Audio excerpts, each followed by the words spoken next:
in Burlington, heading in those colder valleys down in the 20s this morning over Vermont, New Hampshire, and Maine.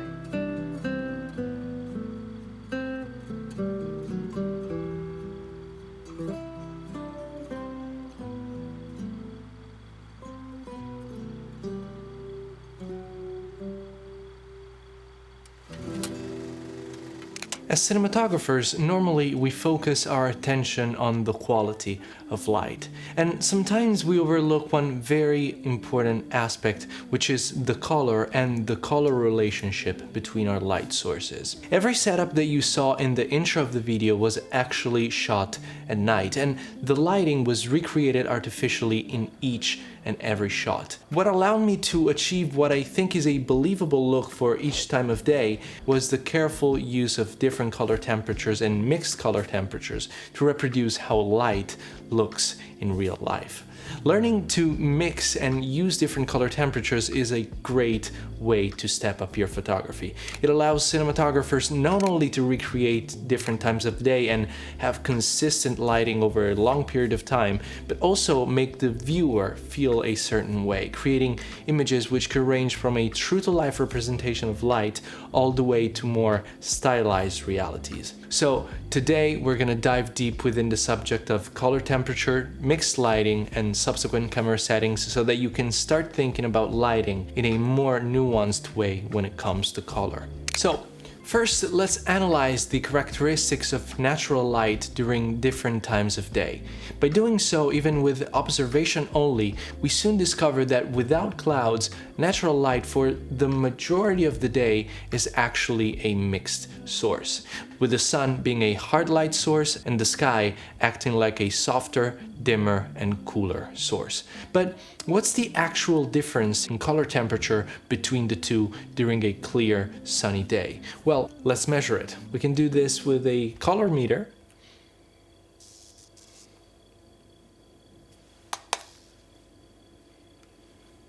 Or we can point the camera at a white surface or a white balance card, and the camera's custom white balance function will tell us the color temperature of the light falling on the card. So first I did this with the direct sunlight and it measured 5600 Kelvin, and then I did the same thing this time in the shade, and by doing so I was actually measuring the sky color temperature, and it came in at a much cooler color temp of 9200 Kelvin, which it's not surprising if you think that a clear blue sky, well, looks blue, so it will sit pretty high on the Kelvin scale. And by keeping this difference between the two sources in mind and setting up our lights accordingly, with a hard source accompanied by a softer and much cooler one, we can go from something that looks like this to this to this, which in my opinion sells the look much better and makes the viewer believe that the scene was taking place late in the morning, even though it was actually shot at 10 p.m. Other times of day require different color contrast between the two sources, like this late afternoon look, where I lowered the position of the hard light representing the sun, reduced its color temperature to 3200 Kelvin, and reduced the color temperature gap between the two sources to better represent how natural light behaves and looks at that time of day. So we have the sun at 3200 Kelvin and the soft light representing the sky at 4000, while the white balance of the camera was kept at 5600 Kelvin. Other times of day again require only one light source, if we want to replicate a cloudy day, for example, or when the sun is below the horizon line at dawn or dusk.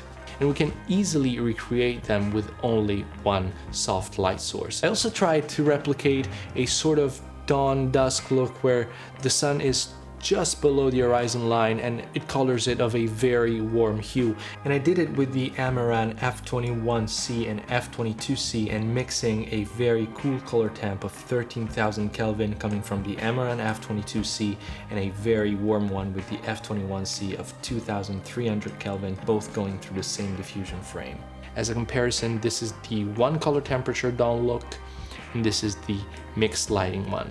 And I think the experiment worked, and I I have to say I like them both. Also, a quick note, if you like the look and feel of the images that you saw in the intro of this video, I graded them using my new Kodak 500T power grade. Well, actually, I just applied the power grade. I didn't really do any type of grading per se, because I worked very hard in the past 2 years to develop processes and techniques to accurately profile film. For the color transformation in the power grade, I used scattered data interpolation to map the Kodak 500T motion picture film stock all across the exposure range, both in terms of contrast and color rendition, so that basically it turns your digital footage into a Cineon negative scan of the film stock to which a custom 2383 film print is applied. I really believe there's nothing quite like it on the market, so I am very excited it's finally out. And if you want to check it out and find out more about my profiling process, you can head over to film-match.com.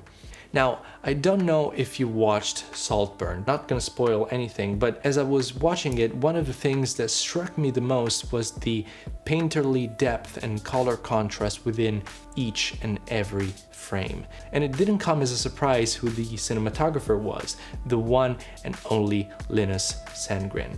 As I was reading about the movie, I stumbled across an interview on the American cinematographer with Mr. Sandgren, and he said that throughout the movie, he lit night interiors with a combination of a warm key light and a very cool fill. And to quote him, he said, "We used a warm key light to create a warm atmosphere, but without a cooler fill, it would have looked really monochrome. Having a very warm light with a really cold light as a fill helps the perception of depth and color for the viewer. The whole image just somehow looks rich and white balanced, even though it's full of color. With this method, we got a more stylized night interior look." This isn't anything new, and he's certainly not the first one to do this, but it's definitely a component of his style, and we can see the injection of blue tones in the shadows across different movies that Mr. Sandgren shot. So, how do we recreate this look? Well, first we gotta understand how much color contrast we actually need to sell the effect. As I was experimenting, I discovered an interesting behavior of our visual system. Basically, our eyes, and cameras too for that matter, don't react to changes in color temperature equally across the range. This goes back to the basics of color temperature and white balance, but with a twist. How a source with a certain color temperature is rendered depends on the camera's white balance setting.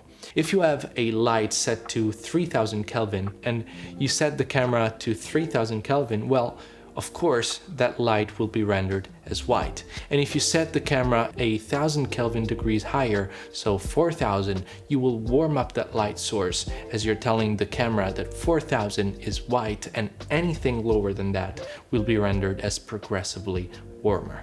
But take a look at what happens if we do the same thing but at a higher Kelvin temperature.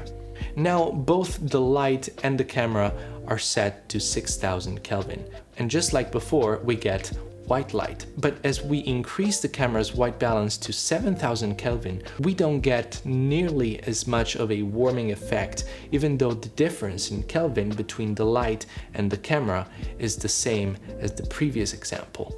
Why does this matter? Well, apart from the fact that we now know that any change in the lower region of the Kelvin scale will have a greater effect compared to any change in the higher portion of the scale, it makes us understand that if you have only one light source or multiple sources that are the same temperature, we can render them pretty much however we want by changing the camera white balance. But if we want to create color contrast by rendering warm and cool colors at the same time, the difference in color temperatures between the lights will need to be greater than you might think.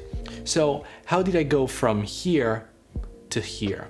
I have an Amaran F21C with a grid set at 2700 Kelvin, matching the color temp and augmenting the stove lights. And the camera is also matching the same color temperature, which means that the light produced by these two sources will be effectively rendered as white. Now, since I want these lights to be rendered very warm, I will raise the color temperature of the camera until the sources look nice and warm to my taste. And obviously there is no rule, it's a matter of taste. Here I landed at a camera white balance of 5600 Kelvin. Now let's add our cool night fill into the equation. We have an aperture LS60X outside the window set at 6500 Kelvin and an Amaran f22C as a fill inside the kitchen, matching it in color temperature. And as we turn them on, you can see that our night fill is not nearly as cool as we need it to be. So we're gonna make it cooler, and we can do so by bringing down the white balance of the camera to 3200 Kelvin. Now the fill light is starting to get there, but by doing so we are losing the nice warm tones coming from the key and the practical. So we have two ways to go about it. We either keep the camera at the new white balance setting and lower even further the color temperature of the practical and the key to, let's say, 2300 Kelvin, or we go back to the previous settings and increase the color temperature of the fill light until we land where we want. Since most of the times it's harder to control the color of practicals, and as in this case I can control the color of my key but I cannot control the color of the stove lights, I find myself using the second approach more often, where I just bump up the temperature of the cool fill. So instead of tweaking the camera setting, I'm gonna leave it at 5600 Kelvin. I'm gonna gel the aperture LS60X outside the window with a full CTB gel to get a color temperature of 13,000 Kelvin. And since the Amaran f22C is a full color RGB light, I can use the Sidus Link app and use the extended CCT mode, which allows me to increase the color temperature up to 20,000 Kelvin and match the 13,000 Kelvin. So to recap, we have our practical and key at 2700 Kelvin, the camera set at 5600 Kelvin, and the cool fill set to 13,000 Kelvin. No matter which one of the two approaches we choose, we are essentially doing the same thing. In both scenarios, we are increasing the separation between our sources to obtain a pronounced color contrast that wouldn't be possible with a limited CCT range. So we either have to use gels or full colors RGB lights, and this is where the Amaran f22C and f21C really shine. Aperture did send them to me, but they didn't tell me what to say or any of that. I actually reached out to them to ask if I could try them out, and they said yes. And after having used them for a couple of months, I honestly don't think I'm ever going back to bicolor lights. It's just so easy to use them and so easy to match the color of practicals in every single scenario, and they're super bright. I used them on a short recently, and granted I kept the whole thing very moody, so I purposely didn't need a ton of exposure, but I played them at like 1% the whole time. And by the way, you can see here as well, I used a warm, cool contrast between the sources, one motivated by the table lamp and one replicating the light coming from the TV. They performed super well. The only thing I would like to see Aperture adding in a future software update is the possibility to control the lights with chromaticity coordinates through the app, which is something that we see on their Pro line full RGB lights like the MC Pro, and it would make color matching even easier. But apart from that, I don't think I ever fell in love with a piece of equipment this quickly, so thank you Aperture for sending them over. In terms of the brightness of the cool fill when it comes to injecting blue tones in the shadows, I feel like it can be easily overdone and it can kill the low-key mood of the image altogether. It's always a matter of balance between the key and the fill, so I always start at like 1% and increase it very slowly until it looks right. This was all for today. If you liked this video, please like, share and subscribe, and until next time, bye.